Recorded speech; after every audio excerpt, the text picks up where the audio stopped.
Aku akan menikahimu setelah resmi bercerai nanti. Tak peduli jika Om Ferdi tidak merestuinya. Aku tidak ingin Syakilah tumbuh tanpa kasih sayang lengkap dari orang tuanya. William membatin, ia juga berjanji akan menikahi Maura setelah resmi bercerai dengan Valerie. William tidak ingin anaknya menjadi korban, tak peduli dengan kasta dan derajat yang tak sepadan. Ya sudah, terima kasih untuk informasinya. Untuk bayarannya nanti saya transfer. Setelah ini kamu bisa istirahat sebelum ada tugas baru, ujar William. Baik tuan, kalau begitu saya permisi. Baron berpamitan. Setelah itu ia bangkit dan beranjak keluar dari ruangan kerja bosnya itu. Penjagaan di rumah mama harus diperketat, jangan sampai kecolongan lagi, gumamnya. Tiba-tiba William teringat tentang kejadian di mana Valerie dan Erika datang. Kedua wanita itu hampir saja mencelakai Maura dan Syakilah. Setelah itu William bangkit dan segera keluar dari ruangan tersebut. Laki-laki dengan balutan kemeja berwarna putih melangkah menuju ke kamarnya. Setibanya di kamar, William memilih untuk duduk di tepi ranjang. Informasi yang Baron berikan benar-benar membuat pikiran William tidak tenang. William khawatir jika nanti tiba-tiba Ferdi datang lalu membawa Maura bersamanya. Bukan itu saja yang membuat khawatir, William takut kalau Ferdi tidak mau menerima Syakilah sebagai cucunya. Memikirkan itu membuat William semakin pusing. Apapun yang terjadi, aku akan tetap menikahi Maura. Dia berhak untuk bahagia, meskipun aku belum mencintainya. Mudah-mudahan Maura mau mengerti, gumamnya. Walaupun rasa cinta untuk Maura tidak ada, William akan tetap menikahinya. Setelah itu William bangkit dan beranjak masuk ke dalam kamar mandi untuk membersihkan diri. Tubuhnya rasa lengket, terlebih tadi setelah pulang dari kantor. William mampir untuk bermain dengan putrinya. Meskipun masih bayi, tapi Syakilah cukup aktif. William tidak bisa berhenti tersenyum ketika mengingat putri kecilnya itu. Selesai mandi dan berpakaian, William memilih untuk berbaring di tempat tidur. Tiba-tiba saja ponselnya berdering. Khawatir ada yang penting, William meraih benda pipih miliknya itu. Ketika dicek, terdapat nama Mary pada layar ponselnya. Melihatnya saja sudah muak. William sama sekali tidak ada niat untuk menerima panggilan tersebut. Ngapain nelpon? Kurang kerjaan banget. William memilih untuk mengabaikan panggilan tersebut. Namun tiba-tiba saja sebuah pesan masuk dan ternyata dari Valerie. Dengan terpaksa William membuka pesan tersebut. Mas, bisa kita ketemu sebentar? Ada hal penting yang ingin aku sampaikan. Maaf, di antara kita sudah tidak ada hubungan apa-apa lagi. Jadi tolong jangan ganggu aku lagi. William menghembuskan nafasnya lalu menaruh benda pipih miliknya itu. Karena hari sudah malam, William memutuskan untuk tidur agar besok bisa bangun lebih awal. Karena seperti biasanya sebelum berangkat ke kantor, William akan menyempatkan diri untuk ke rumah ibunya.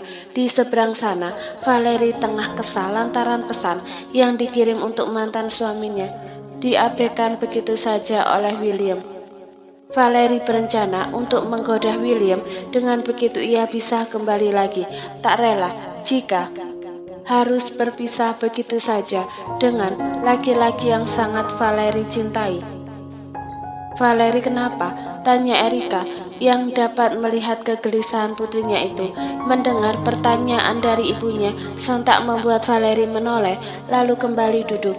Aku sedang berusaha untuk merayu Mas William, mah. Aku tidak rela jika diperlakukan seperti ini, ujar Valerie apa adanya. Erika terdiam mendengar hal tersebut. Ia tahu jika putrinya sangat mencintai William. Apa kamu belum ada uang untuk biaya rumah sakit? Erika kembali mengajukan pertanyaan. Belum, mah. Valerie menggeleng. Tapi bukannya kamu kerja jadi model? Memangnya tidak gara-gara aku ketahuan selingkuh, aku sudah tidak diizinkan lagi, mah. Valerie memotong ucapan ibunya.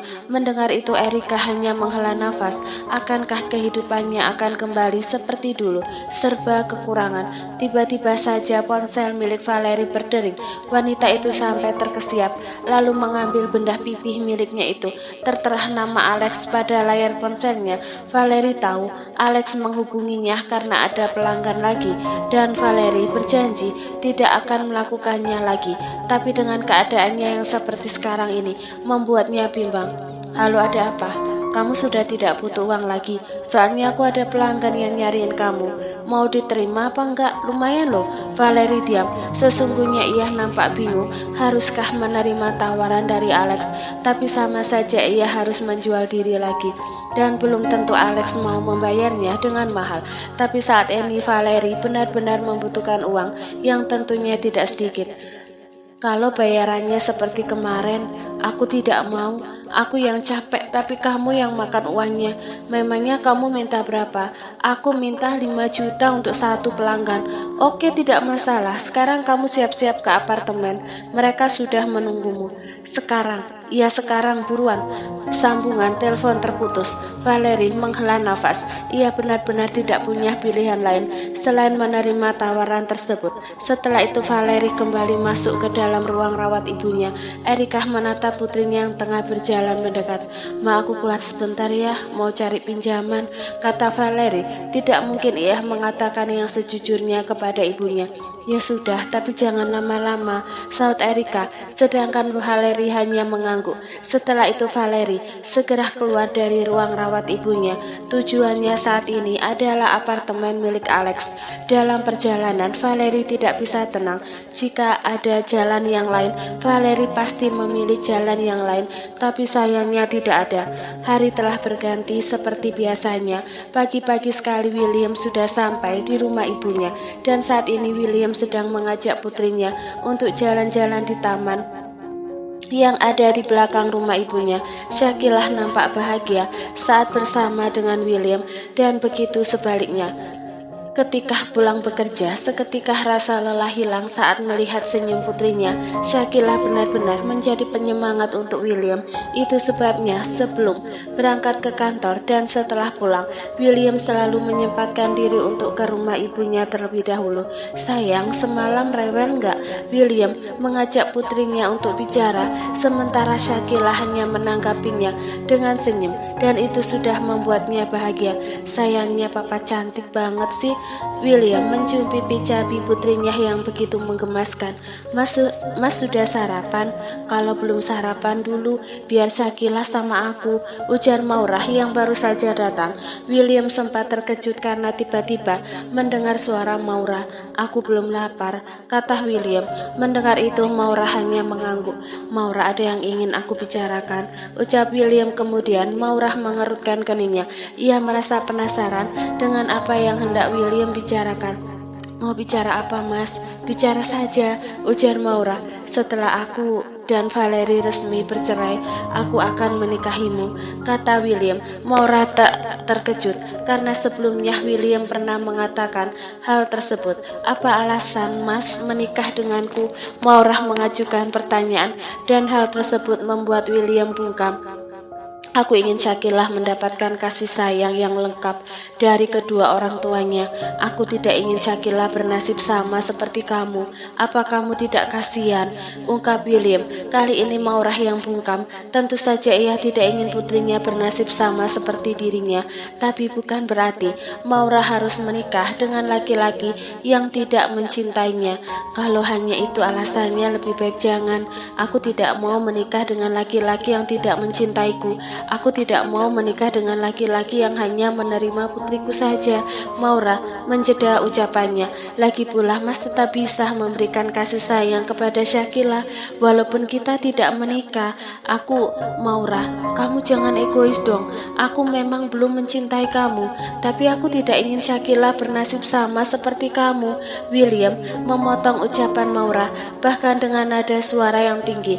Hal tersebut membuat Maurah yakin kalau William tidak akan pernah mencintainya. "Aku memang egois, tapi apa salah jika aku juga ingin dicintai? Lagi pula kita tidak sederajat, dan aku sadar diri. Aku hanya wanita miskin dan kotor." Setelah mengatakan itu, Maurah mengambil alih putrinya dari gendongan William secara paksa, lalu melangkah dengan cepat masuk ke dalam rumah. Sementara itu William masih termangu di tempatnya berdiri. Ia berusaha untuk mencerna setiap ucapan yang terlontar dari mulut Maurah. William akui Maurah memang cantik, tapi entah kenapa rasa cinta itu sama sekali tidak ada. William hanya mencintai putrinya dan tidak ingin hidup Shakila menderita seperti Maura. William ingin membahagiakan Maura dengan cara menikahinya dan memberikan kehidupan yang layak, tapi sepertinya apa yang dilakukannya kurang tepat. Sedangkan Maura juga tidak salah jika menginginkan suami yang mencintainya, bukan hanya cinta kepada putrinya saja. William mengusap wajahnya dengan gusar.